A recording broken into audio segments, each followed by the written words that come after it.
On Wednesday, a shocking act of violence shook Utah Valley University and the nation at large. Charlie Kirk, one of the most recognized conservative activists in America, was assassinated during a speaking event. He was just 31 years old. This wasn't only the loss of a public figure, it was the abrupt silencing of a voice that had shaped the political landscape for more than a decade. Kirk rose to prominence at a very young age. At just 18, he co-founded the Turning Point USA, a conservative student movement that grew into the largest of its kind in the country.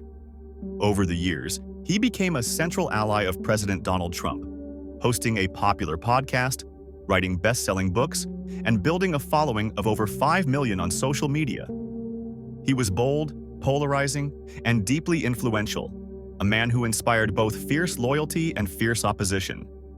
On September 10th, Kirk was in Utah, kicking off his American comeback tour.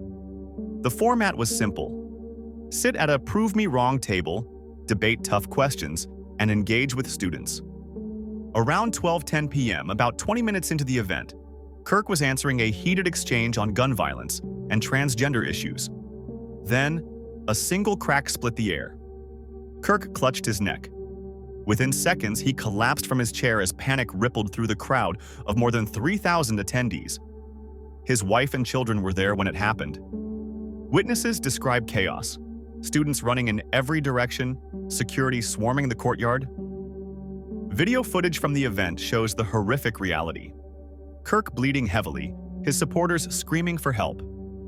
Investigators later confirmed that the shot came from the Losi Center, a university building about 100 to 200 yards away.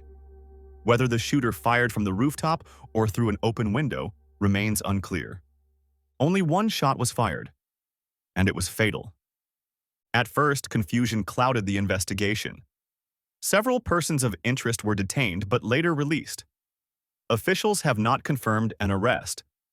The only clear description given: a suspect dressed in dark clothing. Utah's governor, Spencer Cox, called it plainly, "This was a political assassination." Beyond the investigation, the assassination of Charlie Kirk reverberates across America. President Trump, who considered Kirk a close ally, ordered flags flown at half-staff nationwide and described the killing as a dark, dark moment for America. He blamed divisive rhetoric, warning that the demonization of political opponents fuels violence. For Trump and his supporters, Kirk wasn't just a conservative voice. He was a symbol of youth engagement, of cultural battle, and of the MAGA movement's future. Whether one agreed or disagreed with Charlie Kirk's views, his assassination marks a profound moment in modern American politics. It raises urgent questions about the safety of public discourse, the boundaries of free speech, and the escalating hostility within America's cultural and political battles. As the investigation continues, what remains undeniable is the human loss: a husband, a father, and a figure who, for better or worse, had an outsized influence on an entire generation of political thought. This is the story of Charlie Kirk's final public appearance, one that ended not in debate, but in tragedy.